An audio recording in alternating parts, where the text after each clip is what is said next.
دشت مات از قلم رانیہ صدیقی پارٹ 2۔ وہ بری طرح کپکپا رہی تھی۔ ذہن نے کام کرنا بند کر دیا تھا، لیکن اسے ڈر تھا کہ کہیں وہ اسے یہاں بند نہ کرتے۔ کوئی بھی تو نہیں جانتا تھا کہ وہ یہاں ہے۔ یہی سوچ کر وہ الماری سے باہر نکلی۔ اس کا ارادہ کمرے کے پیچھے چھپنے کا تھا، اور جیسے ہی تبریز کسی اور کمرے میں جاتا وہ یہاں سے بھاگ جاتی۔ اسے اپنی جگہ پہ رکا دیکھ کر حدیل بھی وہیں تھم گئی اور الماری کا دروازہ بند کرنے لگی جب اچانک اس کی نظر سامنے ڈریسنگ ٹیبل کے آئینے کی طرف گئی۔ وہ اسے آئینے میں دیکھ کر مسکرا رہا تھا۔ اس کی سانسیں ایک بار پھر رکی تھی۔ وہ مسکراہٹ اسے بہت کچھ بتا گئی تھی۔ یہاں چھپنے کا کوئی فائدہ نہیں تھا۔ وہ ایک دم بھاگنے لگی جب تبریز اس کی طرف پلٹا۔ اس نے حدیل کو بازو سے دبوچا تو وہ خوف سے الماری کے اندر گر گئی۔ اس سے کب چلنا شروع کیا وہ خود نہیں جانتی تھی۔ اس وقت اس کے اعصاب پہ صرف ایک ہی بات چھائی تھی، وہاں سے باہر نکلنا۔ خاموش! تبریز نے اسے بازو سے اپنی طرف کھینچنا چاہا، لیکن حدیل نے دونوں ہاتھوں سے الماری کی دیواروں پکڑ رکھی تھی۔ اس کے پیٹ میں زور سے لات ماری۔ تبریز کو اس کی امید نہیں تھی۔ اسے حیرانگی سے اسے دیکھنے لگا اور پھر ہنس پڑا۔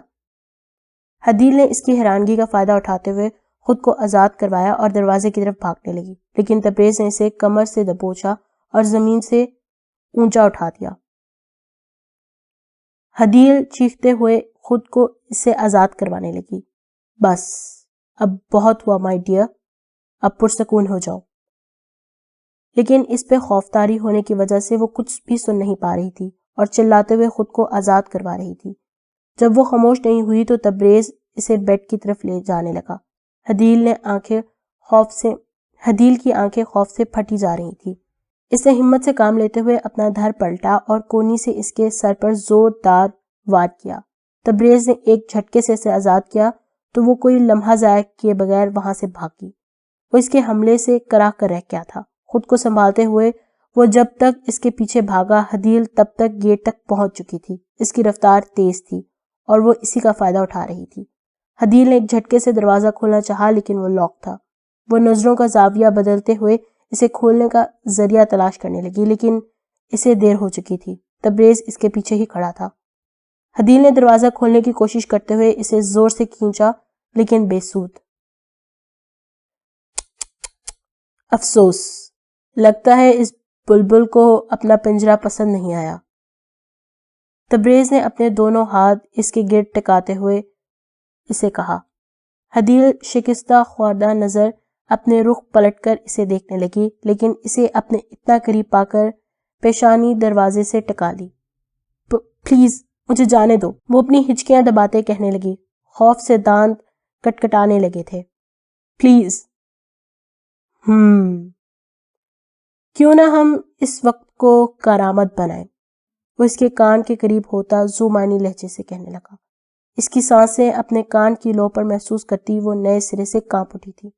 حدیل چلاتے ہوئے ایک دم پلٹی اور اسے اپنی پوری طاقت سے دھکا دیا، جس سے تبریز اسے کچھ قدم دور ہوا اور کسی دیوانے کی طرح ہنسنے لگا۔ تم پاگل ہو کیا؟ اس کی بات پہ وہ مزید ہنسنے لگا اور پھر ایک دم خاموش ہو کر اپنی سرد آنکھوں سے اسے دیکھنے لگا جو کسی بھی جذبے سے آ رہی تھی۔ نہیں مائی ڈیئر، میں پاگل نہیں ہوں، میری حقیقت بس تم سے مختلف ہے۔ اتنی بات مکمل کرتے وہ طنزیہ مسکرایا تھا اور پھر اس کی طرف بڑھا۔ حدیل فوراً بائیں طرف بھاگی۔ اتنے بڑے گھر میں کوئی اور تو رستہ ہوگا۔ تم مجھ سے نہیں بچ سکتی، تب تک نہیں جب تک میں نہ چاہوں۔ اسے اس کھیل میں اب مزہ آنے لگا تھا۔ حدیل کا خوف تقویت بخشنے لگا تھا۔ وہ سست روی سے ہاتھ جیب میں ڈالے سیٹی بجاتا ہوا اس سمت چلنے لگا جدھر حدیل بھاگی تھی۔ اس کے ہاتھ بری طرح کانپ رہے تھے، لیکن یہاں ہار ماننے کا مطلب سب کچھ تباہ کرنا تھا، اور وہ ہار ماننے والوں میں سے نہیں بلکہ گر کے اٹھنے والوں میں سے تھی۔ ہاں، لیکن خوف اسے بھی لگتا تھا۔ وہ شاید لانڈری روم میں تھی۔ حدیل نے خود کو اندر سے بند کر لیا تھا اور ایک کونے میں زمین پہ بیٹھی رو رہی تھی۔ اس کے والدین نے بھی کسی انجان پہ بھروسہ کرنے سے منع کیا تھا، لیکن اس کا تجسس اس کی عقل پہ حاوی ہو گیا تھا۔ وہ تبریز کے قدم اور مختلف دروازوں کے کھلنے کی آواز سن سکتی تھی۔ اسے اپنی طرف بڑھتا سن کر حدیل کی آنکھیں پھر سے بھیگنے لگی تھی۔ وہ ادھر ادھر کچھ بھی ایسا ڈھونڈنے لگی جس سے اپنی حفاظت کر سکے۔ اچانک کسی آواز پہ چونک کر پلٹی۔ بارش روشن دان کے شیشے سے ٹکراتی بہہ رہی تھی۔ وہ آنکھیں پھیلائے اس روشن دان کو دیکھنے لگی، لیکن وہ اس کی پہنچ سے کافی اونچا تھا۔ ایک سائڈ پہ لگی واشنگ مشین کو وہ پوری طریقے سے روشن دان کی طرف دھکیلنے لگی۔ اس سے پیدا ہونے والی آوازیں تبریز کو متوجہ کیا تو وہ دروازہ کھولنے لگا، لیکن لاک ہونے کی وجہ سے نہیں کھول پایا۔ حدیل، دروازہ کھولو۔ اس کا خون تیزی سے گردش کر رہا تھا، حتیٰ کہ وہ اسے سن سکتی تھی۔ حدیل کے لیے یہ آر یا پار ہونے کا معاملہ تھا۔ تبریز اب زور آزمائی سے دروازہ کھولنے کی کوشش کر رہا تھا اور وہ واشنگ مشین پر چڑھ کر روشن دان کھولنے لگی۔ دوسری طرف شاید لان تھا، لیکن زمین اس روشن دان سے کافی فاصلے پر تھی۔ وہ بہت مشکل سے روشن دان سے نکلنے لگی۔ تبریز دروازہ توڑ کر اندر داخل ہوا اور حدیل کی ٹانگیں دبوچ لیں اور اسے واپس کھینچ لیا۔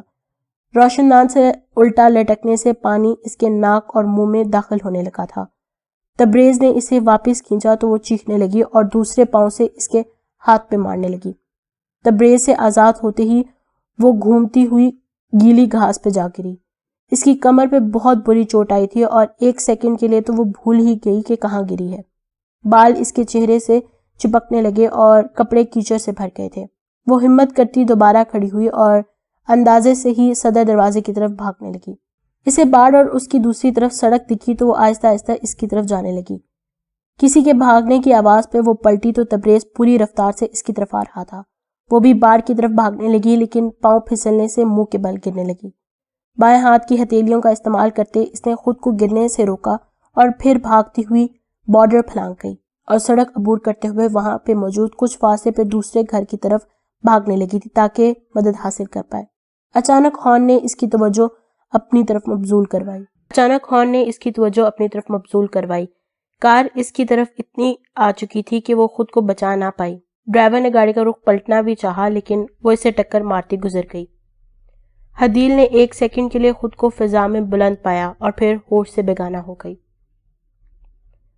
ہیلو حدیل، میں ڈاکٹر ندیم۔ اس نے آنکھیں کھولنے کی کوشش کی، لیکن تیز روشنی سے انہیں دوبارہ موند لیا۔ پانی۔ وہ خشک ہونٹوں پہ زبان پھیرتی بمشکل سرگوشی کرنے لگی۔ اسے کچھ سمجھ نہیں آ رہی تھی کہ وہ کہاں ہے۔ اٹھنا چاہتی تھی لیکن ہل بھی نہیں پائی تھی اور خود کو ایک بار پھر اندھیر نگری میں پایا۔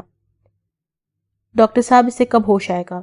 اعظم صاحب نے پریشانی سے پوچھا اور اپنی بیگم کی طرف دیکھا جس نے رو رو کر اپنا برا حال کر لیا تھا۔ آپ گھبرائے نہیں، وہ خطرے سے باہر ہے۔ فی الحال بے ہوشی کی دوا کے زیر اثر ہے، اب ہوش میں آئے گی تو آپ ملاقات کر لیجئے گا۔ وہ ان کے بازو تھپ تھپاتے چلے گئے تو اعظم صاحب واپس بیٹھ گئے۔ گزشتہ روز جب نمرا کے والد اسے کالج لینے گئے تو وہ کہیں نہ ملی۔ خراب موسم میں کئی گھنٹے تلاش کے بعد بھی جب وہ نہ ملی تو پولیس کی مدد کا ٹھان لیا۔ وہاں سے معلوم ہوا کہ حدیل کے حلیے کی ایک لڑکی ہاسپٹل میں داخل ہے۔ وہ ایکسیڈنٹ کی وجہ سے زخمی حالت میں داخل کی گئی تھی۔ جب وہ یہاں پہنچے تو حدیل کی حالت دیکھ کر تو ان کے پیروں سے زمین ہی نکل گئی۔ اس کے کندھے میں فریکچر تھا اور دائیں ٹانگ بری طرح ٹوٹ گئی تھی اور اس کے علاوہ سر پہ چوٹ آئی تھی۔ اس وقت تک اسے ہوش نہیں آئی۔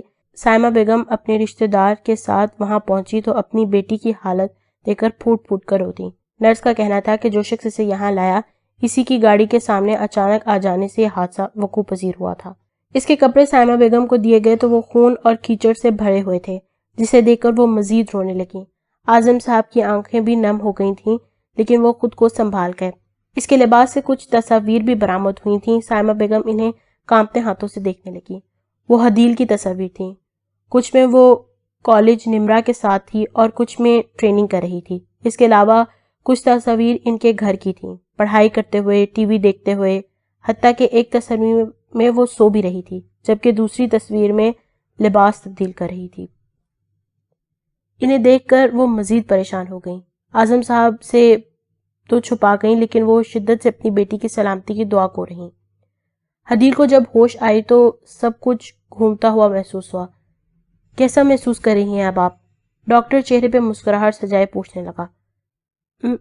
میں کہاں ہوں؟ آپ ہاسپٹل میں ہیں حدیل، آپ کا بہت بری طرح ایکسیڈنٹ ہوا تھا۔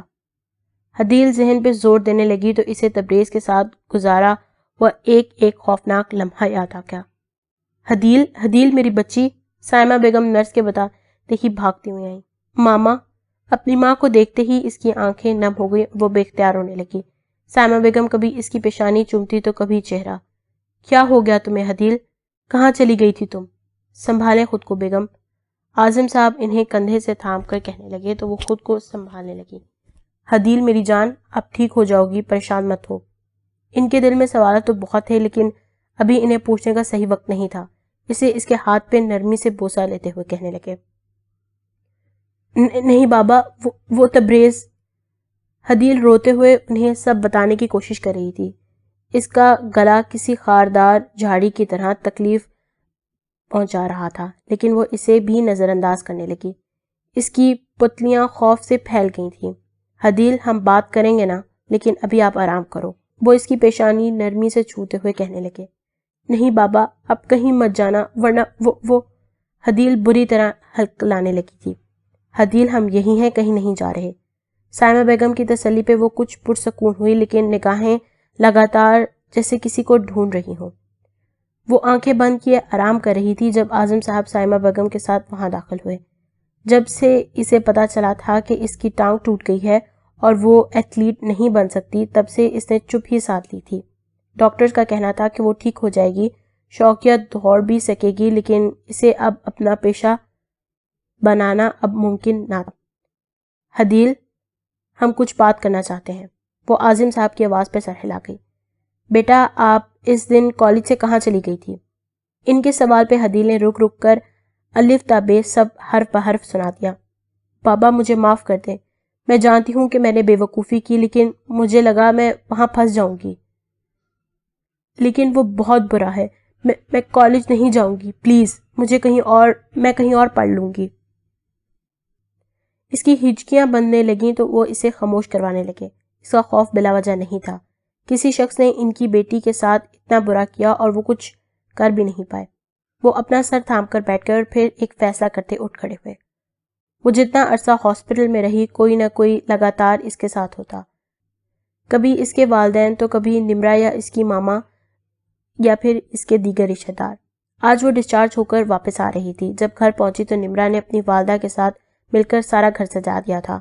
وہ بے ساکھی اور اپنی والد کی مدد سے چلتی سب کچھ دیکھتے ہوئے مسکرانے لگی۔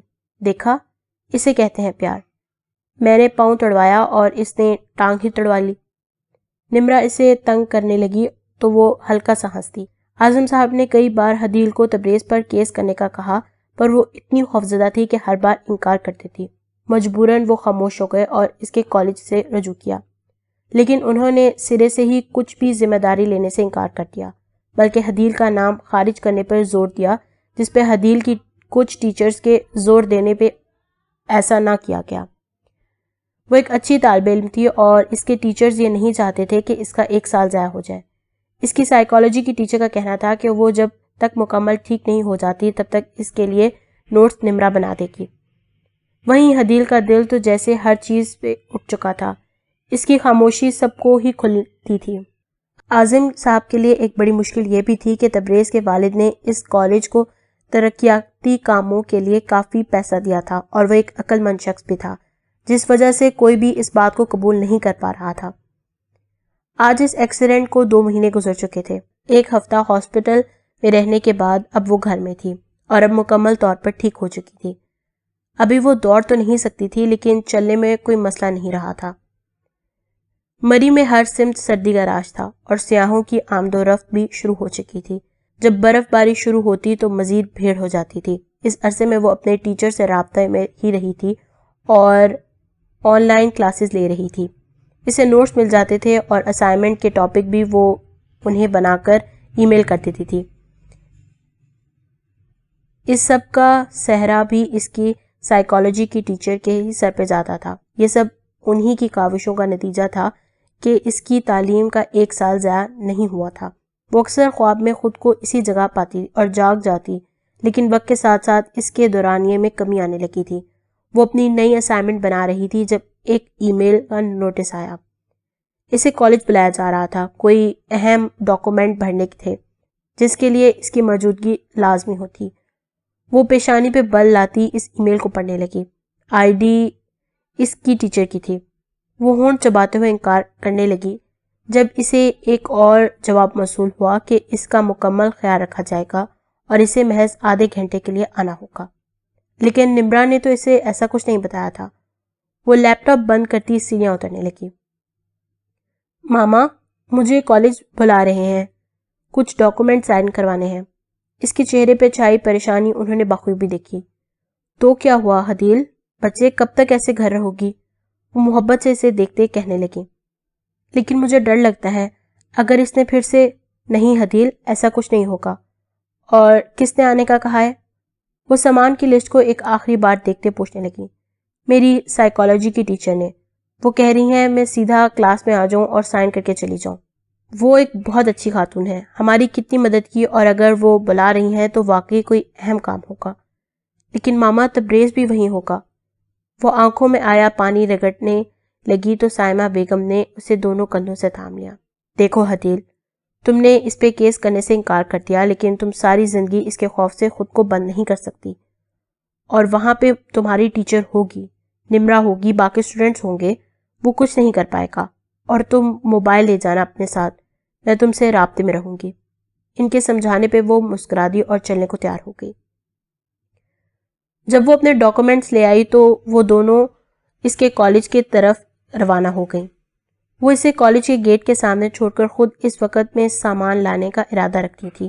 حدیل خوفزدہ سی گیٹ کے پاس گئی اور پلٹ کر اپنی والدہ کو دیکھنے لگی تو سائمہ بیگم نے اپنے ہاتھ سے فون کا اشارہ کرنے لگی تو اسے کچھ حوصلہ ہوا اور وہ اندر چلی گئی۔ ارے بیٹا، آپ کو کوئی کام تھا کیا؟ چوکیدار اسے سہمی ہوئی دیکھ کر پوچھنے لگا۔ جی، وہ مجھے فارم فل کرنا ہے۔ اچھا۔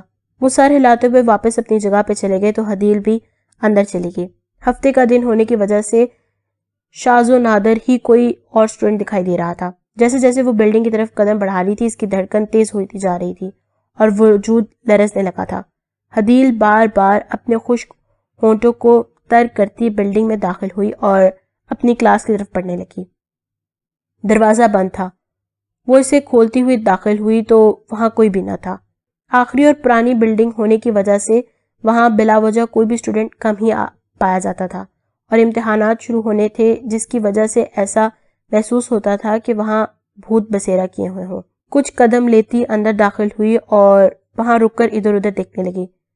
شاید وہ سٹاف روم میں ہو، یہ سوچتے ہوئے وہ پلٹی جب وہ شخص اچانک سے اس کے سامنے آ گیا جس کی وجہ سے اس کے ساتھ یہ سب کچھ ہوا تھا۔ تبریز بند دروازے کے ساتھ ٹیک لگائے کھڑا تھا۔ Hello my dear. تبریز؟ اوہ، مجھے خوشی ہوئی کہ تم مجھے ابھی بھولی نہیں۔ وہ تمسخرانہ مسکراتا اس کی طرف بڑھنے لگا تو حدیل نے اپنے آپ کو وہیں منجمد پایا۔ وہ سسکنے لگی تو تبریز سر کو ٹیڑھا کرتا اسے غور سے دیکھنے لگا اور پھر اسے 2 قدم کے فاصلے پر رک گیا۔ تم مجھ سے خوفزدہ ہو؟ نائس۔ اب بتاؤں کیا؟ تمہیں ابھی بھی مجھے جاننے کا تجسس ہے؟ وہ اس کے رخسار کو چھونے لگا تو حدیل ایک دم سے دور ہوئی۔ پلیز، مجھے کچھ نہیں جاننا۔ اس کا جسم کانپنے لگا تھا۔ کیوں کر رہے ہو یہ سب؟ میں نے کیا بگاڑا ہے تمہارا؟ وہ چلانے لگی تھی کہ کوئی تو ہوگا جو اس کی آواز سنے گا۔ ہاں ضرور، تم سب جاننے کا حق رکھتی ہو۔ وہ چھوٹے چھوٹے قدم اٹھاتا اس کا چکر لگا کے پشت کی طرف آ کھڑا ہوا تھا۔ لیکن اس سے پہلے مجھے تم سے کچھ چاہیے، وہ طنزیہ کہنے لگا تو حدیل ایک لمحہ ضائع کیے بنا دروازے کی سمت بھاگی، لیکن تبریز نے اسے کمر سے دبوچ لیا۔ وہ زور زور سے ہاتھ پاؤں مارنے لگی جس پہ وہ ہنس دیا۔ تمہارا یہ جذبہ ہی تو ہے جو مجھے اپنی طرف کھینچتا ہے، لیکن بس اب بہت ہوا حدیل، میری بات سکون سے سنو۔ حدیل کو اس سے کچھ نہیں سننا تھا۔ وہ لگاتار خود کو اسے چھڑانے کی کوشش کر رہی تھی اور اسی دوران اس کی سر کی پشت زور سے تبریز کی ناک پہ لگی اور وہ اس سے آزاد ہو گئی اور پھر سے دروازے کی طرف بھاگنے لگی جب اس کا موبائل بجنے لگا۔ حدیل نے بھاگتے ہوئے اسے جیب سے نکالا لیکن تبریز نے اسے بازو سے پکڑ کر اپنی طرف کھینچا۔ موبائل پر پکڑ کمزور ہونے کی وجہ سے وہ دور جا گرا۔ اگر تم اپنی حرکت سے باز نہ آئی تو مجھ سے برا کوئی نہیں ہوگا۔ وہ اسے اپنے سامنے کرتا ہوا دھاڑا تو حدیل نے خوف کے زیر اثر اس کے منہ پہ زوردار تماچا رسید کیا۔ جانے دو مجھے، وہ اپنی بازو کو آزاد کرواتی چیخی تھی۔ تبریز نے اسے آگ برساتی نظروں سے دیکھا اور جھنجھوڑتے ہوئے اپنے سامنے کیا۔ تمہیں ایسا نہیں کرنا چاہیے، وہ اسے دیوار کی طرف دھکیلتا کہنے لگا تو حدیل کو اپنی ریڑھ میں ایک نیا خوف سرایت کرتا محسوس ہوا۔ سائمہ بیگم کے بار بار فون کرنے پر بھی جب حدیل نے کوئی جواب نہ دیا تو وہ پریشان ہونے لگیں۔ ان کے پاس اس کی ٹیچر کا نمبر تو موجود تھا، وہ انہیں فون ملانے لگیں۔ ہیلو، آپ کون؟ میں حدیل کی والدہ بات کر رہی ہوں۔ حدیل آپ سے ملنے آئی تھی لیکن وہ اب میرا فون ریسیو نہیں کر رہی۔ میں جاننا چاہتی تھی کہ وہ کب تک مصروف رہے گی۔ دوسری طرف کچھ دیر خاموشی رہی اور پھر وہ پریشان سے کہنے، لیکن میں تو حدیل سے نہیں ملی۔ ان کی بات پہ سائمہ بیگم کی پیشانی پہ پسینہ نمودار ہوا تھا۔ وہ سامان گاڑی میں پھینکتی ہوئی جلدی سے اس میں بیٹھی۔ لیکن آپ نے ای میل کیا تھا اور اسے کوئی ڈاکومنٹ فل کرنے کے لیے بلایا تھا۔ نہیں، میں نے کوئی ای میل نہیں کیا، مقابل نے پریشانی سے کہا۔ آپ کہاں ہیں؟ میں آفس میں ہوں۔ میری بیٹی آپ سے ملنے آئی تھی، اسے ڈھونڈیے کیونکہ آئی سویئر اگر اسے کچھ ہوا تو میں آپ کو کسی قابل نہیں چھوڑوں گی۔ انہوں نے چلاتے ہوئے فون بند کیا اور کار اس کی کالج کی طرف موڑ لی۔ راستے میں وہ پولیس کو فون ملانے لگی۔ وہ اسے اپنے حصار میں قید کرتا اس پر جھکنے لگا تو حدیل نے اپنی کوششیں مزید تیز کر دیں اور باقاعدہ مدد کے لیے چیخنے لگی۔ اسے دھکا دیتی وہ خود سے دور ہٹانے لگی، لیکن ڈیسک کی نوک پہ اپنی ٹانگ لگنے سے وہ بری طرح کرا اٹھی تھی اور گھٹنے کے بل گر گئی۔ تبریز نے فوراً جھکتے ہوئے اسے گود میں اٹھا لیا تو وہ اپنی تکلیف فراموش کرتے چلانے لگی اور اس کے کندھوں پہ حملہ کرنے لگی۔ اس نے غصے میں حدیل کو گرنے کے لیے چھوڑ دیا تو اس کا سانس اکھڑ گیا۔ ابھی وہ سانس ہی درست کر رہی تھی جب تبریز نے اسے اپنے وجود سے ڈھک دیا۔ اگر تم اسے مشکل بنانا چاہتی ہو تو be my guest my dear.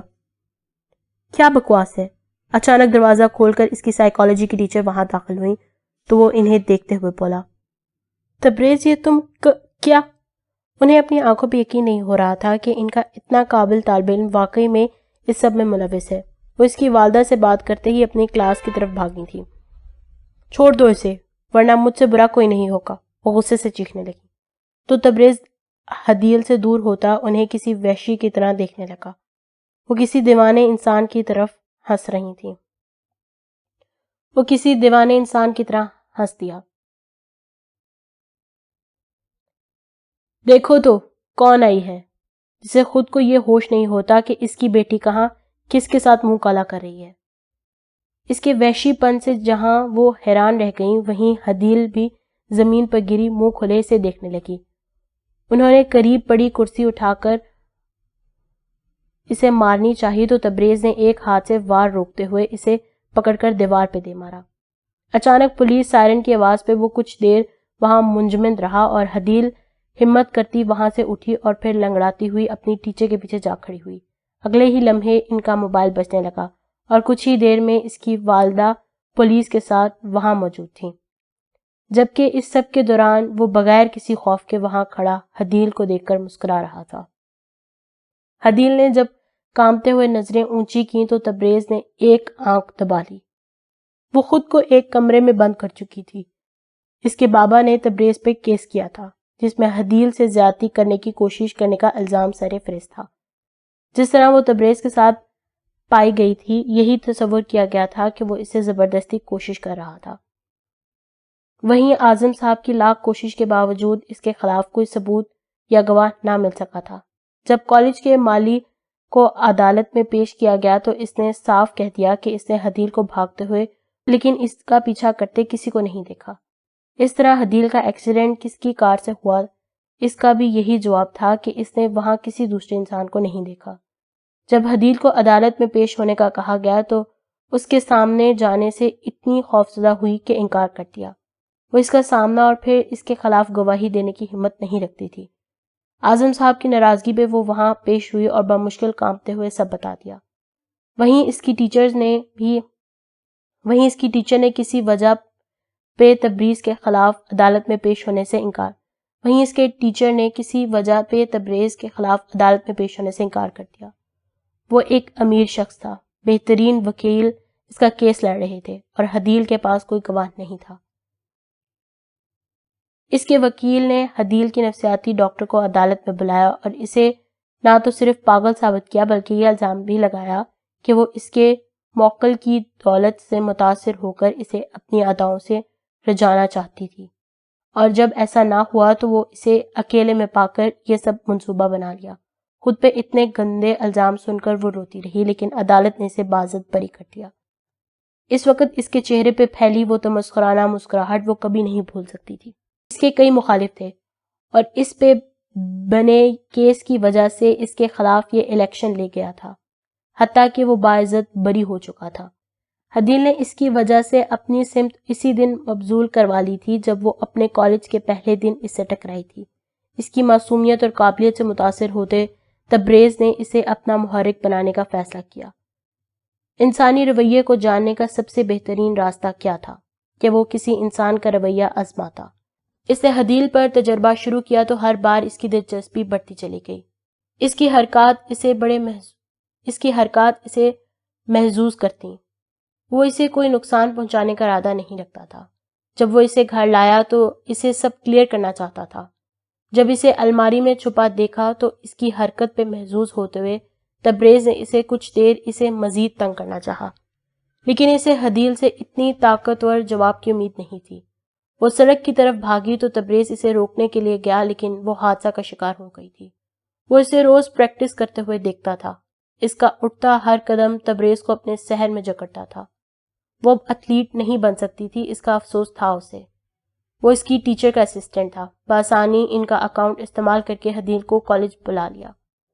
وہ اسے بتانا چاہتا تھا کہ اس کا پروجیکٹ مکمل ہو چکا ہے اور اسے گھر میں بند رہنے کی ضرورت نہیں، لیکن اس کی بات سننے کی جگہ وہ پاگل ہونے لگی۔ اسے اپنی بات کہنے کا موقع نہ ملا تھا جب اس کی وہی ٹیچر وہاں آ گئی اور اس پہ حملہ کر دیا۔ غصے میں اس نے بھی اس عورت کو باور کروایا کہ وہ اپنی بیٹی پہ نظر رکھے، لیکن حدیل نے اس پہ زبردستی کا کیس کیا۔ ایسا تو وہ سوچ بھی نہیں سکتا تھا جو الزام اس پہ لگایا گیا۔ اسے یونیورسٹی سے نکال دیا گیا تو تبریز کو اپنی ساری محنت خاک ہوتی نظر آئی۔ یہ سب اس حدیل کی وجہ سے تھا۔ اگر وہ اس کی بات سن لیتی تو ایسا نہ ہوتا۔ اس نے یونیورسٹی کا نوٹس پھاڑ کر رکھ دیا۔ آج نہیں، کل نہیں، لیکن جب تمہیں اس کی کوئی امید نہ ہوگی تب حدیل، تب میں تمہاری زندگی میں ایسے آؤں گا واپس کہ تم تا حیات پچھتاؤ گی۔ حدیل، تم واپس کالج کیوں نہیں آتی؟ وہ صوفے پہ بیٹھی ٹی وی چینل مسلسل بدل رہی تھی۔ تم جانتی ہو کیوں نہیں؟ سب یہی کہتے ہیں کہ میں نے اسے پیسوں کے لیے پھنسانا چاہا، لیکن ہم تو جانتے ہیں نا ایسا نہیں ہے حدیل۔ تو پھر نمرا اس کے ہاتھ تھامے کہنے لگی تھی، کیا اس سے فرق پڑتا ہے؟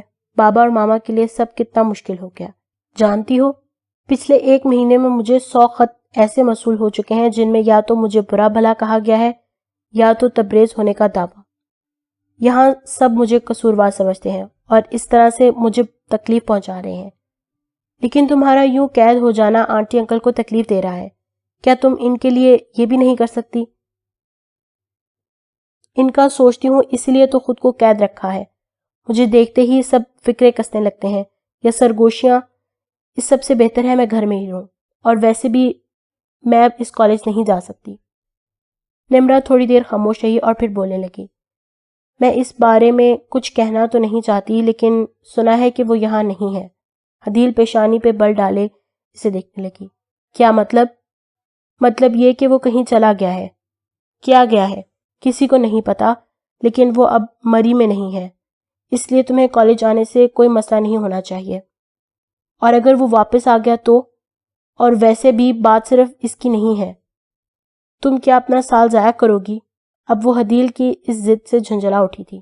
نہیں، میں نے پرائیویٹ پڑھنے کا ارادہ کیا ہے، اس سے میرا سال ضائع نہیں ہوگا۔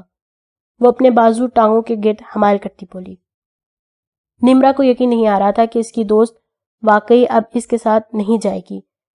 اس کی آنکھیں پانی سے بھرنے لگیں تو وہ حدیل کو دھکا دیتی اٹھ کھڑی ہوئی۔ دفع ہو تم، یہیں مر جانا۔ وہ تیز تیز قدم اٹھاتی وہاں سے چل دی اور حدیل اداسی سے اسے دیکھتی رہی۔ وہ ابھی نہیں سمجھ رہی تھی، لیکن اس کی نمرا سے دوستی اس کے لیے ہی نقصان دہ ہوتی اور وہ نہیں چاہتی تھی کہ اس پر کسی قسم کے الزام لگیں۔ وقت دوسروں کے لیے پر لگا کر اڑنے لگتا تھا، لیکن ہدیل کے لیے وہ کچھوے کی مانند تھا۔ نمرا ابھی بھی اس سے ملنے آتی، لیکن اب اس کی نئی دوستیں بن گئی تھی۔ وہ ابھی بھی کٹھی پڑتی، لیکن اب نمرا اس کو ہر بات نہیں بتاتی تھی۔ تبریز واقعی وہاں سے چلا گیا تھا اور کوئی نہیں جانتا تھا کہ وہ کہاں ہے، زندہ بھی ہے یا نہیں۔ آہستہ آہستہ لوگوں کو چغلیاں کرنے کے نئے سے نئے موقع ملنے لگے تو اس کا قصہ پرانا ہوتا گیا۔ انہیں ابھی بھی بے وقوفی سے بھرے خطوط ملتے جن میں اسے ڈرانے کی کوشش کی جاتی، لیکن وہ صاف پہچان لیتی کہ یہ تبریز نہیں ہے۔ نہ جانے انہیں تکلیف میں دیکھ کر دوسروں کو کیا خوشی ملتی تھی۔ اس نے گھر رہ کر ہی تیاری کی اور انٹر میں بہترین نمبر سے کامیاب ہوئی۔ اب وہ ایتھلیٹ تو نہیں بن سکتی تھی، اس لیے نفسیات کے ماہر بننے کا فیصلہ کیا۔ اصل میں تو وہ یہ جاننا چاہتی تھی کہ تبریز ایسا کیوں تھا اور اس نے ایسا کیوں کیا۔ بابا، ماما، مجھے آپ سے بات کرنی ہے، وہ ان سے کچھ فیصلے پہ کھڑی اپنی انگلیاں مروڑتے ہوئے کہنے لگی۔ خبریں دیکھتے ہوئے اعظم صاحب اپنی دختر کو دیکھنے لگے۔ آؤ شاباش، یہاں میرے پاس آ کے بیٹھو۔ مسکراتے ہوئے اس کے اپنے پاس بیٹھنے کا کہنے لگے تو وہ جھجکتے ہوئے ان کے پاس چلی گئی۔ بابا، میں نے یونیورسٹی داخلہ لینے کا فیصلہ کیا ہے۔ اعظم صاحب کو ایک خوشگوار حیرت ہوئی اور وہ سائمہ بیگم کو دیکھنے لگی جو مسکراتے ہوئے اپنا کام چھوڑ کر ان کے سامنے آ بیٹھی تھی۔ یہ تو تم نے بہت اچھا فیصلہ کیا ہے عدیل۔ میں تو سوچ رہا تھا تم سے بات کروں کیونکہ ایڈمیشن بند ہونے میں 2-3 دن ہی رہ گئے ہیں۔ اس کے بابا کو فوراً اس کے ایڈمیشن کی فکر ستائی تو وہ مسکرا دی۔ لیکن بابا، میں یہاں نہیں بلکہ راول پنڈی کی کسی یونیورسٹی میں ایڈمیشن لینا چاہتی ہوں۔ وہ التجائیہ نظروں سے ان دونوں کو دیکھتے گویا ہوئی۔ اس کی بات پہ وہ دونوں ہڑبڑائے تھے۔ لیکن بیٹا، راول پنڈی، پلیز بابا، میں یہاں نہیں رہ سکتی، وہاں مجھے کوئی نہیں جانتا ہوگا، میں سب نئے سرے سے شروع کروں گی۔ لیکن تم اتنی دور کیسے رہو گی؟ تم 2 سال گھر سے نہیں نکلی۔ ماما، میں وہاں ہاسٹل میں رہوں گی اور راول پنڈی زیادہ دور بھی نہیں ہے، آپ جب چاہیں ملنے آ سکتے ہیں اور میں بھی چھٹیوں میں آتی رہوں گی۔ پلیز ماما بابا۔ نہیں حدیل، مجھے نہیں لگتا۔ ٹھیک ہے حدیل، ہم کل ہی جائیں گے تمہارا ایڈمیشن کروانے، وہ سائمہ بیگم کی بات کاٹتے ہوئے کہنے لگے۔ اعظم صاحب، بیگم اگر اس نے یہ فیصلہ کیا ہے تو کچھ سوچ کر ہی کیا ہوگا، ہمیں اس کا ساتھ دینا چاہیے۔ مجھے آپ باپ بیٹی کی کوئی سمجھ نہیں آتی، جو دل میں آئے کریں، میں ہوتی کون ہوں کچھ کہنے والی۔ وہ خفا ہوتی اٹھ کھڑی ہوئی تو حدیل نم آنکھوں سے اسے دیکھنے لگی۔ اعظم صاحب نے اس کا سر اپنے کندھے پر رکھ لیا اور تھپتھپانے لگے۔ گھبراؤ نہیں، وہ بھی مان جائیں گی۔ اگلے دن ہی وہ تینوں اور نمرا راول پنڈی حدیل کے ایڈمیشن کے لیے روانہ ہو گئیں۔ نمرا ناراض مت ہو یار، وہ دونوں پچھلی سیٹ پر بیٹھی ہوئی تھیں۔ تم نے میرے ساتھ ایڈمیشن نہیں لیا، لیکن راول پنڈی رہ لوگی، بات مت کرو مجھ سے۔ یار تم سمجھو نا، وہاں مجھے کوئی نہیں جانتا ہوگا تو میرے لیے آسانی ہوگی۔ بس کرو، بات مت کرو، ابھی میں بہت غصے میں ہوں، وہ بھیگے ہوئے لہجے میں کہنے لگی تو حدیل خاموش ہو گئی۔ ایڈمیشن فارم جمع کروا کر وہ لوگ واپس آ گئے تھے۔ سائے رستے وہ نمرا کو مناتی رہی۔ جب اعظم صاحب نے اسے اس کے گھر کے آگے اتارا تب اس نے حدیل سے بات نہ کی۔ 2 دن بعد میرٹ لسٹ میں حدیل کا نام سر فہرست رہا تو اس کی خوشی کا کوئی ٹھکانہ نہ تھا۔ ان سب کے لیے یہ ایک مشکل فیصلہ تھا، لیکن اس کا تعلق حدیل کے آنے والی زندگی سے تھا۔ کچھ ہی روز میں اسے راول پنڈی کے لیے روانہ ہونا تھا۔ ماما، مجھے سمجھ نہیں آ رہا کہ کیا کیا لے کر جاؤں۔ وہ بیڈ پر سب کچھ پھیلائے بکھلائی ہوئی بولی۔ سائمہ بیگم خفیف سا مسکرا دیں۔ کتنے عرصے بعد انہیں اپنی حدیل دکھی تھی۔ شاید راول پنڈی جانے کا فیصلہ درست تھا۔ ابھی تو گرمی ہے تو تم اسی حساب سے سامان رکھنا۔ وہ سر ہلاتی بیگ میں سامان رکھنے لگی تو سائمہ بیگم اس کے قریب آ بیٹھی۔ ہم تمہیں بہت یاد کریں گے، اپنا بہت خیال رکھنا، وہ اس کے سر پر تھپکی لگاتے کہنے لگی۔ ماما، میں بھی آپ کو بہت یاد کروں گی۔ اعظم صاحب اور سائمہ بیگم اس کے ساتھ ہی آئے۔ ہاسٹل کی جانچ کر کے انہیں کچھ تسلی ہوئی تو اشک بار آنکھیں لیے واپس آ گئے۔ بس بھی کریں موم ڈیڈ، میں کوئی بچی تو نہیں اور یہاں اکیلی تھوڑا ہوں، آپ کا وہ بھتیجا بھی تو میرے ساتھ ہے۔ حدیل اپنے سامان کے ساتھ ہاسٹل کے کمرے میں داخل ہوئی تو ایک نسوانی آواز اس کی سماعت سے ٹکرائی۔ حدیل نے کھلے دروازے سے اندر جھانکا تو اس کی ہم عمر لڑکی ایک ہاتھ میں فون تھامے دوسرے ہاتھ سے تیزی سے سامان بیگ سے نکال رہی تھی۔ جی، میں اپنا پورا خیال رکھوں گی، اب آپ کال کٹ کریں، مجھے سامان سیٹ کرنا ہے۔ وہ الوداع کہنے لگی تو حدیل اپنا بیگ کسی کمرے میں داخل ہوئی۔ اس لڑکی نے ایک لمحے کے لیے اسے دیکھا اور پھر حدیل کی سمت پڑھنے لگی۔ میں آکاشا، اور تم؟ وہ مسافر کے لیے ہاتھ بڑھا کر اس کی طرف کہنے لگی۔ میں حدیل ہوں۔ حدیل مسافہ کرتے ہوئے مسکراتی کہنے لگی، لگتا ہے ہم دونوں یہ کمرہ شیئر کرنے والے ہیں۔ شکر ہے کہ تم میری روم میٹ ہو۔ وہ حدیل کو پاؤں سے سر تک دیکھتے کہنے لگی اور پھر سے اپنے کام میں مصروف ہو گئی۔ کیا مطلب؟ حدیل ناسمجھی سے پوچھنے لگی اور مخالف بیڈ پر بیٹھ گئی جس کا بستر اس کی پسند سے زیادہ سخت تھا۔ مطلب یہ کہ تم میری پرانی روم میٹ جیسی نہیں ہو۔ اس کا پوچھو مت۔ اف، کتنی مشکل سے میں نے گزارا کیا۔ اس کے تاثرات پہ وہ بے اختیار مسکرائی۔ تو تم پہلے بھی ہاسٹل میں رہتی تھی؟ ہاں، میں جہاں رہتی ہوں وہاں کالج یا یونیورسٹی نہیں ہے، تو مزید پڑھائی کے لیے میں یہاں آ گئی اپنے کزن کے ساتھ۔ اوہ، اور تم جہاں رہتی ہو کیا وہاں بھی کوئی یونیورسٹی نہیں؟ اس کے سوال پر حدیل چونکی۔ نہیں، ایسا نہیں ہے، میں صرف بڑے شہر میں پڑھنا چاہتی تھی۔ اس کے ذہن میں جو بہانہ بن سکا وہ کہہ گئی۔ تم کس کلاس میں ہو؟ میں نے گریجویشن میں ایڈمیشن لیا ہے۔ بہترین، میں نے بھی، نفسیات، معاشیات اور شماریات۔ حدیل ہنسنے لگی۔ اور میں بھی، لیکن میں نے شماریات نہیں عمرانیات پڑھ رہی ہوں۔ وہ دونوں کہکا لگا کر اٹھی تو حدیل کا فون بجنے لگا۔ اسکرین پر اس کے والد کا نمبر جگمگا رہا تھا۔ پہلے دن جب وہ یونیورسٹی گئی تو کافی پریشان تھی۔ اسے ایسا لگ رہا تھا جیسے کسی بھی کونے سے تبریز نکل آئے گا اور اس پر حملہ کر دے گا۔ آکاشا نے اس کا خوف روایتی ہچکچاہٹ سمجھا اور اس سے باتیں کرنے لگی۔ اس کی ملاقات اس کے کزن سے بھی ہوئی جو کہ بزنس پڑھ رہا تھا۔ اس نے آکاشا کو اس کا شیڈول تھمایا اور چلا گیا۔ دل میں وہ دعا گو تھی کہ یہ موڑ اس کی زندگی میں خوشیاں لائے گا۔ وہ کلاسز لے کر جب واپس پہنچی تو کچھ دیر آرام کرتی اور پھر یونیورسٹی کا کام کرنے لگی۔ مختصر عرصے میں ہی آکاشا کی وجہ سے اس کی بھی کئی دوست بن گئے تھے، لیکن وہ پہلے جیسی نہیں رہی تھی۔ شروعات میں تو سب کو شک کی نظر سے دیکھتی، اس کے لیے کسی پہ بھروسہ کرنا بہت مشکل تھا۔ ان کے ساتھ کہیں بھی تفریح کے لیے جانے سے وہ ہمیشہ انکار کرتی۔ پہل تو نمرا اور اپنے والدین سے روز روز بات کرتی۔ جیسے جیسے مصروفیات بڑھتی گئیں اس دورانیے میں فرق آتا گیا۔ اپنے والدین سے تو 2-3 دن کے وقفے سے بات کرتی رہتی، لیکن نمرا سے کبھی کبھی ایک مہینہ تک بات نہ ہوتی۔ وہ بھی اپنی زندگی میں مصروف ہو چکی تھی۔ دونوں نے نئے دوست بنا لیے تھے۔ آکاشا سے اس کی کافی اچھی دوستی ہو چکی تھی، اسی وجہ سے اس کے کزن سے بھی اکثر ملاقات ہو جاتی۔ آہستہ آہستہ وہ اپنے ماضی میں ہوئے اس حادثے کو بھلانے لگی اور شوقیہ طور پر رننگ بھی شروع کر دی۔ راولپنڈی آنے کا اس کا فیصلہ بہترین تھا۔ وہ زندگی کی طرف پھر سے پلٹنے لگی تھی۔ اپنی آواز پہ قابو رکھو تبریز خان، میں تمہاری زر خرید نہیں لیکن میری بیوی تو ہو، اور میں یہ ہرگز برداشت نہیں کروں گا۔ تم مت کرو برداشت، تمہاری پرواہ ہے کسے؟ طلاق کیوں نہیں دے دیتے مجھے؟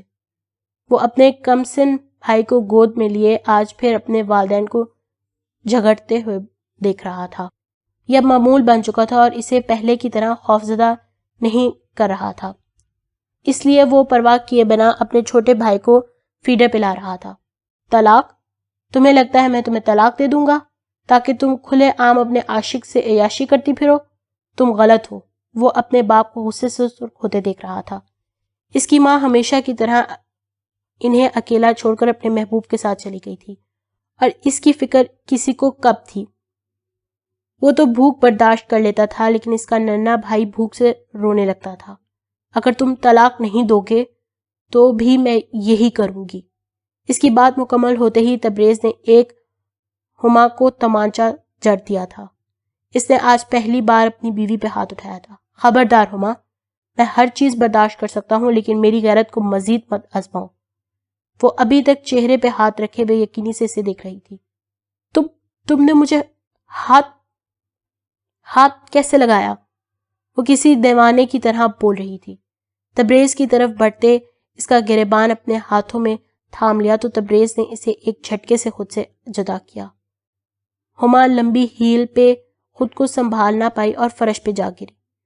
بہتر ہے اس گھر میں اپنا مقام سنبھالو، اپنی اولاد کی پرورش کرو۔ وہ ان دونوں کی طرف اشارہ کرتے ہوئے دھاڑے تھے، جبکہ ہما کی آنکھوں سے خون ٹپک رہا تھا۔ بھی کس بے وقوف عورت سے امید وابستہ کر رہا ہوں۔ وہ حقارت بھری نگاہ اس پہ ڈالتا گیا تو ہما نفرت سے ان دونوں کو دیکھنے لگی۔ تم دونوں، تم دونوں کی وجہ سے وہ مجھے طلاق نہیں دے گا۔ وہ اسے کھینچتے ہوئے اپنے سامنے کرتی چلی آئی تھی۔ فیڈر اس سے چھوٹ کر فرش پہ گرا تو وہ ننھا بچہ رونے لگا۔ خاموش، خاموش ہو جاؤ تم۔ وہ اس ننھے بچے کو بے دردی سے جھنجھوڑنے لگی تو وہ ہما کو دھکے دیتا اسے دور ہونے لگا۔ 6 سال کے اس بچے کی طاقت اس نے بخوبی محسوس کی۔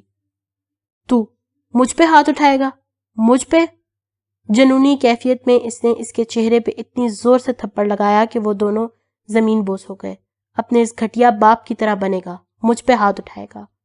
وہ کھڑی ہوتی اس پہ اپنے نوکدار جوتے سے حملہ کرنے لگی، جبکہ وہ اپنے بھائی کو اپنے جسم سے حفاظت بخشتے ہوئے ہونٹ میں بھیج گیا۔ جب ہما تھک گئی تو دائی کو ان دونوں کو ان کے کمرے میں لے جانے کا حکم دیا۔ اس سب کے دوران بھی اس 5 سالہ بچے کی منہ سے کوئی سسکی نہیں نکلی اور نہ کوئی آنسو۔ ایک کے بعد ایک سال گزرنے لگا۔ وقت جیسے بھی ہو گزر ہی جاتا ہے۔ اس وقت کے ساتھ ساتھ گھاؤ بھی بڑھنے لگتے ہیں۔ اس کے بھی بڑھنے لگے تھے۔ وہ پھر سے دوسروں پہ بھروسہ کرنے لگی تھی۔ آکاشا کے ساتھ اس کی اچھی دوستی ہو چکی تھی اور نمرا کہیں راستے میں ہی چھوٹ گئی تھی۔ خود اعتمادی بحال ہوئی تو مشکلات مزید آسان ہو گئیں۔ اعظم صاحب اور سائمہ بیگم دونوں ہی خوش تھے۔ وہ اکثر چھٹیاں ان کے ساتھ ہی گزارتی اور جب وہ مری نہ جا پاتی تو اس کے والدین راولپنڈی آ جاتے۔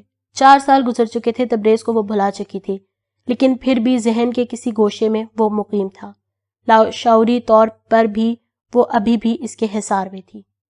ایم فل میں ایڈمیشن لینا کسی خواب کے پورے ہونے کی مانند تھا۔ آکاشا اور وہ دونوں ساتھ ہی تھے۔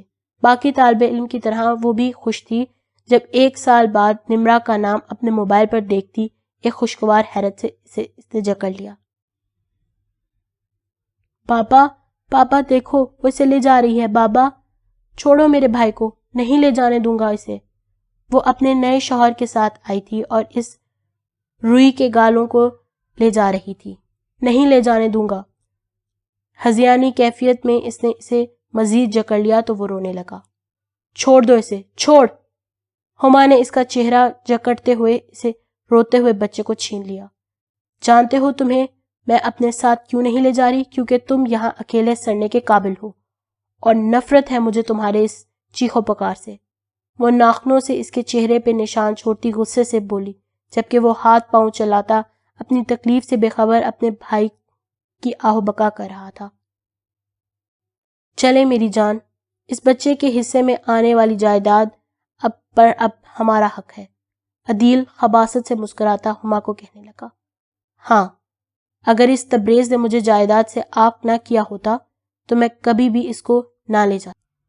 وہ دونوں مسکراتے ہوئے اس روتے ہوئے بچے کے ساتھ چلے گئے، جبکہ 5 سالہ وہ بچہ اس حویلی میں چند ملازموں کے ساتھ اکیلا پڑ گیا۔ اچانک اس کی آنکھ کھلی تو وہ پسینے سے شرابور اٹھ بیٹھا۔ رات کے اندھیرے میں اپنے چہرے پہ ہاتھ پھیرنے لگا۔ پاکستان میں اس وقت دن کا وقت ہوگا۔ وہ گھڑی کا وقت دیکھتا سوچنے لگا۔ آج اسے پاکستان کو چھوڑے 6 سال ہو چکے تھے اور بہت جلد وہ واپسی کی تیاری کر رہا تھا۔ کسی کو اسے اپنے باپ کی جائے پیدائش سے دور کرنے کی سزا بھگتنی تھی۔ وہ جلدی جلدی قدم اٹھاتی اپنے گھر کی طرف بڑھ رہی تھی۔ اف، آج تو بہت دیر ہو گئی، اور یہ تیمور کا بچہ کہا بھی تھا کہ مجھے لینے آ جائے، پر نہیں، اسے اپنے دوستوں سے فرصت ملے تو بہن کے بارے میں سوچے نا۔ وہ بڑبڑاتے ہوئے تنہا تیز تیز قدم اٹھاتی چل رہی تھی۔ اچانک کسی آواز پہ وہ پلٹی، لیکن سنسان سڑک پہ اس کے علاوہ کوئی نہیں تھا، کہیں کوئی جنگلی جانور نہ ہو۔ یہ سوچتے ہوئے اس نے اپنی رفتار مزید تیز کر دی اور دل ہی دل میں ورد کرنے لگی، آج تو وہ اس تیمور کی اچھی خاصی پھینٹی لگوائے گی پاپا سے، صرف ایک موڑ اور پھر وہ اپنی کالونی میں ہوتی۔ کسی نے اس کے منہ پہ ہاتھ رکھے اپنی طرف کھینچا تو وہ لڑکھڑاتی ہوئی اس کی پشت کسی کے چوڑے سینے سے جا ٹکرائی۔ شش، کیا تمہیں کسی نے بتایا نہیں کہ اکیلے ایسی جگہوں پہ نہیں جاتے؟ کسی کی مردانہ اور بھاری آواز جیسے ہی سرگوشی کی صورت میں اس کی سماعت سے ٹکرائی، وہ ایک دم کانپ اٹھی اور خود کو اس سے آزاد کروانے کی کوشش کرنے لگی، لیکن وہ اسے کھینچتا ہوا درختوں میں لے گیا۔ نمرا کو ٹھنڈے پسینے آنے لگے تو اس کے وجود میں خوف کے باعث کپ کپی طاری ہو گئی۔ اس شخص نے 1 سیکنڈ بھی ضائع کیے بنا چاقو کی نوک اس کی نازک گردن پہ رکھی۔ وہ چلانے لگی لیکن اس کے ہاتھ کی وجہ سے اس کی آواز یہیں دب گئی. چلو ایک ڈیل کرتے ہیں میری جان. وہ اس کی نازک گردن کو چاقو سے ٹریس کرتے کہنے لگا. تم مجھے بتاؤ گی حدیل کہاں ہے اور بدلے میں تمہیں بنا نقصان پہنچائے جانے دوں گا. وہ اس کے کان میں سرگوشی کرتے کہنے لگا اور پھر اپنا ہاتھ اس کے چہرے سے ہٹا دیا.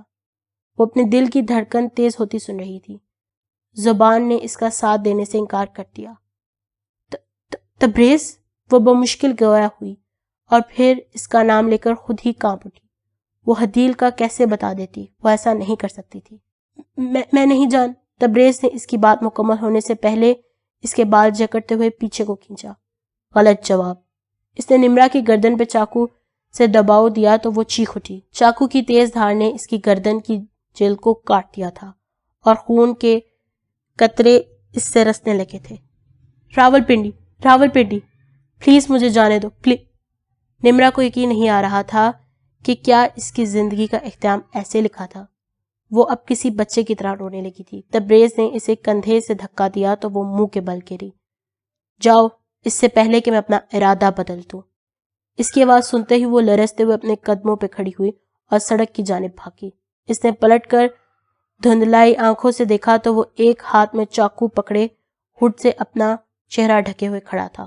نمرا سامنے دیکھتے ہوئے مزید تیزی سے بھاگنے لگی. گھر پہنچتے اس نے سب سے پہلے حدیل کو فون کیا. حدیل اس وقت آکاشا کے ساتھ اپنی ایک دوست کے گھر تھی. ان کا ارادہ کہیں باہر لنچ کرنے کا تھا کہ یونیورسٹی شروع ہونے سے پہلے اچھی طرح انجوائے کیا جائے. نمرا کا نام دیکھتے ہی اس نے خوشی سے کال پک کی. حدیل مجھے معاف کر دو. میں اسے بتانا نہیں چاہتی تھی. وہ ہذیانی انداز میں ہچکولے لیتے بول رہی تھی تو حدیل پیشانی پہ بل آ گئے. وہ اس کی کوئی بات بھی سمجھ نہیں پا رہی تھی. نمرا کیا ہوا ہے؟ آرام سے بات کرو، میں کچھ سمجھ نہیں پا رہی. تبریز واپس آ گیا ہے. اس کے بعد وہ حدیل کو نہ جانے کیا کیا بتا رہی تھی لیکن اس کا دماغ تو اسی بات کو بار بار دہرا رہا تھا. تبریز واپس آ گیا ہے. حدیل کے ہاتھ سے موبائل چھوٹا زمین پر گر گیا اور تنفس میں تیزی آ گئی. اچانک 6 سال پہلے کے وہ منظر نظروں کے سامنے گھومنے لگے تو جسم کانپنا شروع ہو گیا. وہ یہاں کیوں آئے گا اتنے عرصے بعد؟ اس کی کپکپاہٹ اور پسینے سے شرابور ہوتے وجود پہ آکاشا کی نظر پڑی تو اس کے پاس آ گئی. کیا ہوا حدیل، تم ٹھیک تو ہو؟ حدیل اس کی سمت پلٹی تو آنکھوں سے بہتے آنسو میں مزید روانی ہو گئی. تم ٹھیک ہو نا؟ تم ٹھیک ہو؟ کیا ہوا ہے حدیل تمہیں؟ مجھے واپس جانا ہے. طبیعت ٹھیک نہیں ہے. وہ خود بے قابو پاتی کہنے لگی تو آکاشا نور سے اجازت طلب کرتی اسے واپس لے آئی. ہوسٹل روم میں آتے ہی وہ بستر پر گر گئی. آکاشا کو لگا کہ شاید وہ سو رہی ہے، اسے وہ بھی خاموشی سے اپنے بیڈ پر آ کر لیٹ گئی. لیکن حدیل مسلسل اس بارے میں سوچ رہی تھی. تبریز واپس آ گیا ہے. خوف سے اس پر کپکپاہٹ طاری ہونے لگی لیکن وہ اپنے آپ کو پرسکون کرنے کی ہر کوشش ناکام ہوتی محسوس کر رہی تھی لیکن اب وہ نہ ہی بچی تھی اور نہ ہی اس طرح بے وقوف کہ تبریز اس تک پہنچ نہیں سکتا. خوف سے اس پر کپکپاہٹ طاری ہونے لگی تھی لیکن وہ اپنے آپ کو پرسکون کرنے کی ہر کوشش کرنے لگی. نہیں، اب وہ بچی نہیں تھی اور نہ ہی اس طرح بے وقوف. تبریز اس تک نہیں پہنچ سکتا اور اگر پہنچ بھی گیا تو وہ اس بار ایک بدلی ہوئی حدیل سے ملے. وہ آکاشا اور اس کے کزن حارث کے ساتھ اپنے ڈپارٹمنٹ کی طرف بڑھ رہی تھی جب کھلے ہوئے گلاب دیکھتی ہوئی رک گئی. انہیں دیکھ کر باغبان کی محنت کا صاف اندازہ ہو رہا تھا کہ کس محنت سے اس نے ان کو پروان چڑھایا تھا. کچھ ایسے ہی گلاب کے پھول اور ان کے ساتھ خطوط اسے یاد آئے تو وہ چلتی چلتی وہیں رک گئی. آکاشا کو اس کی وجہ سے وہیں رکنا پڑا. حارث ان دونوں کو دیکھنے لگا. چلو اب یہاں کیوں رک گئی؟ آکاشا کے سوال پر وہ صرف کندھا اچکا کر رہ گئی. ویسے حارث کتنے پیارے پھول ہیں نا؟ ہاں ہیں تو پیارے. مجھے ایک توڑ کر لا دو پلیز. آکاشا کسی بچے کی طرح حارث کو کہنے لگی. کیوں، وہاں پہ تمہیں اچھے نہیں لگ رہے؟ میں خود ہی لے آتی ہوں. اچھا یار رک جاؤ، میں لا دیتا ہوں.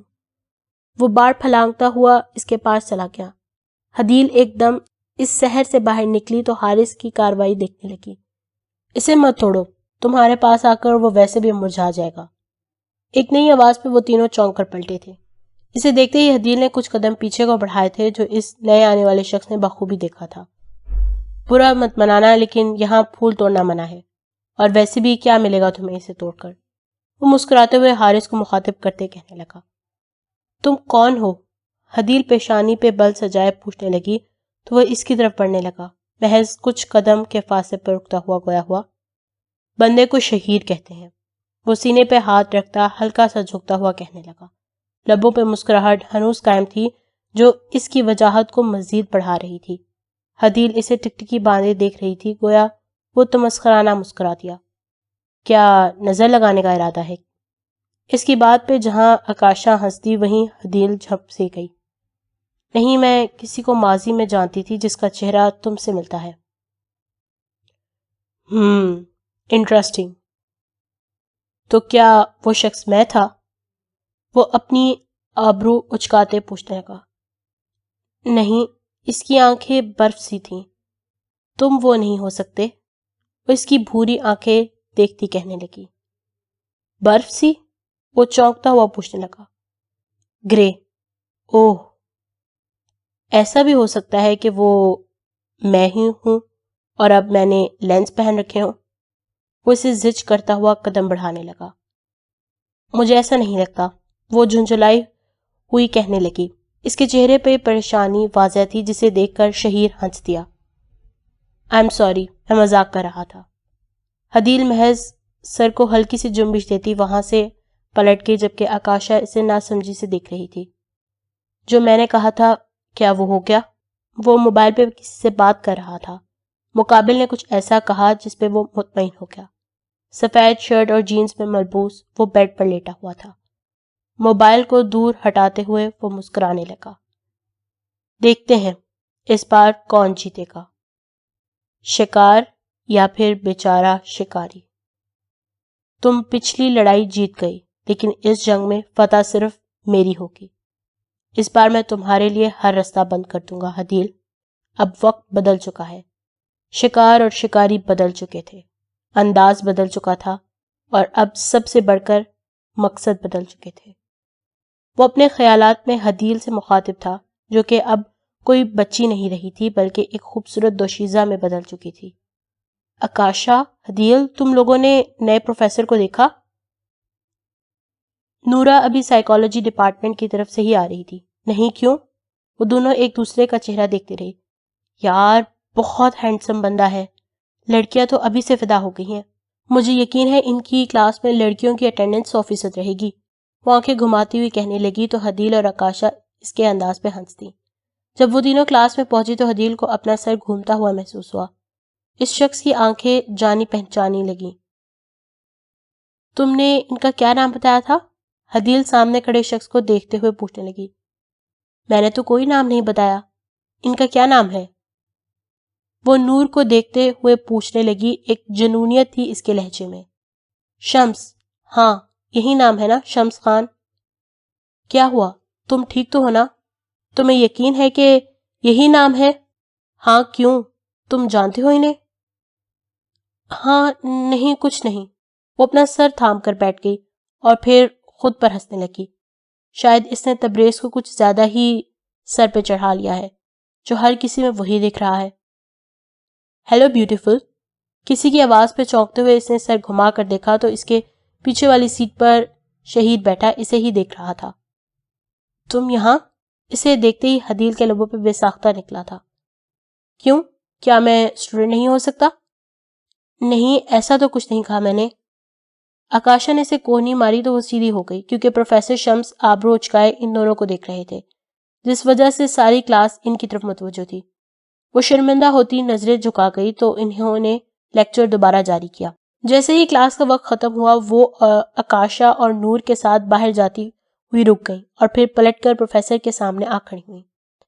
سر، مجھے معاف کر دیں، میرا ارادہ کوئی ڈسٹربنس پیدا کرنے کا نہیں تھا۔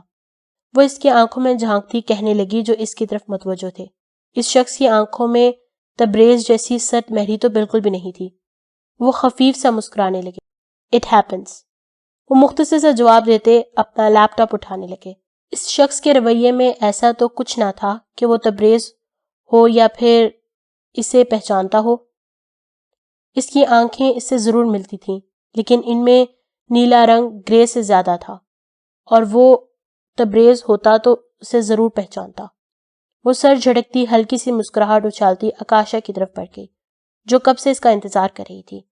حدیل کو خود پہ کسی کی نظریں محسوس ہوئیں تو وہ پلٹ کر دیکھنے لگی۔ شہیر خالی کلاس میں بیٹھا ہوا اسے بہت انہماک سے دیکھ رہا تھا۔ حدیل نے اپنی کتابیں مزید جکڑ لیں تو وہ اسے اپنی طرف متوجہ پا کر مسکرا دیا تو وہ بھی پلٹ کر وہاں سے چلی گئی۔ سارا دن اس کے اعصاب پہ وہی چھایا رہا اور وہ غائب دماغی سے کام کرتی رہی۔ حدیل، اب بھی اگر تم منہ لٹکا کر بیٹھی رہی تو میں اب الٹے ہاتھ کا تھپڑ دوں گی۔ آکاشا کی دھمکی کارآمد ثابت ہوئی اور اسے اپنے خیالات سے باہر دھکیلنے لگی۔ اس کا موبائل بجنے لگا تو اپنے بابا کا نمبر دیکھ کر وہ بستر پر چڑھ بیٹھی۔ سلام بابا، کیسے ہیں آپ؟ سب ٹھیک، تم سناؤ، پہلا دن کیسا رہا؟ بہت اچھا، آپ سنائیں، وہاں سب کیسے ہیں اور آپ پرہیز تو کر رہے ہیں نا؟ کچھ دن پہلے ہی اعظم صاحب کو ذیابطیس کی تصدیق کی گئی تھی اور تب سے وہ اور سائمہ بیگم انتہائی پریشان تھی۔ ارے تمہاری ماں ہے نا، اس کا بس چلے تو انجیکشن لگا کر گاجروں سے بھی مٹھاس نکال دے، وہ طنز کرتے ہوئے کہنے لگے تو حدیل ہنس دی۔ اچھا بابا، وہاں مری میں سب کیسا ہے؟ کوئی غیر معمولی بات تو نہیں دیکھی آپ نے؟ غیر معمولی بات؟ کیا مطلب ہے تمہارا؟ وہ اس طرح اس کے سوال پہ چونکے۔ میرا مطلب تھا کوئی حادثہ یا کچھ بھی۔ آج کل ملک کے حالات کافی خراب ہے نا، میں نے سنا ہے کہ وہاں سیاحوں کے ساتھ بدتمیزی ہوئی ہے۔ جب اس سے کوئی بات نہ بنی تو بہانہ بنا دیا۔ ارے بچی، یہ سب سیاست ہے تاکہ سیاحت کو یہاں سے روک کر دوسرے علاقوں میں لے جایا جائے۔ خیر، تم کن باتوں میں پڑھ رہی ہو؟ اپنی ماما سے بات کر لو۔ جی بابا۔ ان کی باتوں سے وہ کچھ مطمئن سی ہو گئی۔ اس کے والد بہت حشاش بشاش آدمی تھے۔ اگر انہوں نے کوئی غیر معمولی بات نہیں دیکھی تھی تو یقیناً وہ تبریز کی طرف ہی نشانہ باندھ رہی تھی۔ اگلے کچھ منٹ تک وہ اپنی والدہ سے باتیں کرتی رہی اور پھر یونیورسٹی سائٹ پہ لاگ ان کرتی اپنے پروفیسر کے بارے میں جاننے کی کوشش کرنے لگی۔ اسے زیادہ معلومات تو حاصل نہیں ہوئی، لیکن جتنا معلوم ہوا اس کے مطابق انہوں نے امریکہ سے اعلیٰ تعلیم حاصل کی تھی اور پی ایچ ڈی کر رکھی تھی۔ اوہو، تو حدیل صاحبہ کو بھی ہمارے پروفیسر پہ کرش ہو چلا، آکاشا آنچ دیتے لہجے سے کہتی سیٹی بجانے لگی تو حدیل اپنے خیالات سے نکلی۔ کیا بکواس ہے آکاشا، فضول مت بولو۔ اچھا تو یہ شمس خان کا ڈیٹا کیوں نکالا رکھا ہے؟ بچو، کچھ تو گڑبڑ ہے۔ وہ اسے مزید تنگ کرنے لگی تو حدیل نے بھی اسے زج کرنے کا فیصلہ کیا۔ تم میری چھوڑو، اپنے منگیتر پہ نظر رکھا کرو، کل میں نے اسے عالیہ کے ساتھ گھومتے دیکھا تھا۔ حارث کے بارے میں سنتے ہی وہ سیدھی ہو بیٹھی۔ کیا؟ عالیہ؟ اس چڑیل کے ساتھ کیا کر رہا تھا؟ چھوڑوں گی نہیں اسے۔ پچھلے سال ہی ان دونوں کی منگنی طے پائی تھی اور 2 سال بعد شادی تھی۔ آکاشا کا دھیان عالیہ کی جانب کر کے وہ سکون سے اپنے بیڈ پر جا لیٹی۔ ابھی کچھ وقت ہی گزرا تھا جب ان کے کمرے کے دروازے پر نوک ہوئی۔ آکاشا دروازہ کھولتی ہے باہر نکل گئی تو سامنے ایک لڑکی پھولوں کے بکے لیے کھڑی تھی۔ کمرہ نمبر 69 یہی ہے نا؟ یہ کسی نے بھیجا ہے۔ وہ بکے آکاشا کے سپرد کرتی وہاں سے چلی گئی جبکہ وہ پوچھتی رہ گئی کہ یہ کہاں سے آیا ہے، کیا ہوا؟ حدیل اپنا چہرہ لحاف میں سے نکالتی پوچھنے لگی۔ عجیب لڑکی تھی، بتایا بھی نہیں کس نے بھیجا ہے اور چلی گئی۔ پیلے اور سرخ ٹیولپ کے پھولوں کا بکے دیکھتی وہ چونکی تھی اور آکاشا کے پاس چلی گئی جو اب دروازہ لاک کرتی پلٹ رہی تھی۔ دیکھو تو کہیں کوئی نوٹ ہوگا، نہ جانے اس کا دل تیزی سے کیوں دھڑکنے لگا۔ وہ تذبذب کا شکار ہونے لگی تھی جب اسے پھولوں میں چھپا ہوا نوٹ دکھا۔ Love trusts. Obsession is jealous and insecure. Love gives you freedom. Obsession wants to possess you. Love is based on reality. Obsession is a fantasy. Love is free and wants to share. Obsession is clingy. Love gives. Obsession needs. Love wants the best for you. Obsession just wants you. My dear. کیا لکھا ہے؟ آکاشا بکے کے اوپر سے اس note کو پڑھنے کی کوشش کرنے لگی۔ کوئی نظم ہے۔ حدیل کو پڑھتے ہوئے ٹھنڈے پسینے آنے لگے۔ وہ تبریز کا لکھا ہوا تو نہیں لگتا تھا لیکن پھر بھی اس میں اس کی ایک جھلک ضرور تھی۔ حدیل خشک ہونٹ تر کر کے وہ نوٹ آکاشا کو پکڑا کر بیڈ پر جا چکی تھی۔ سب غلط تھا، کچھ ٹھیک نہیں تھا۔ یہ پھول کسی اور کے لیے بھی تو ہو سکتے تھے کیونکہ یہ سرخ گلاب تو نہ تھے، لیکن اس نے 6 سال پہلے بھی تو یہی غلطی کی تھی۔ لیکن مائی ڈیئر تو کوئی ہو سکتا ہے، مگر وہ بھی تو مائی ڈیئر ہی کہتا تھا۔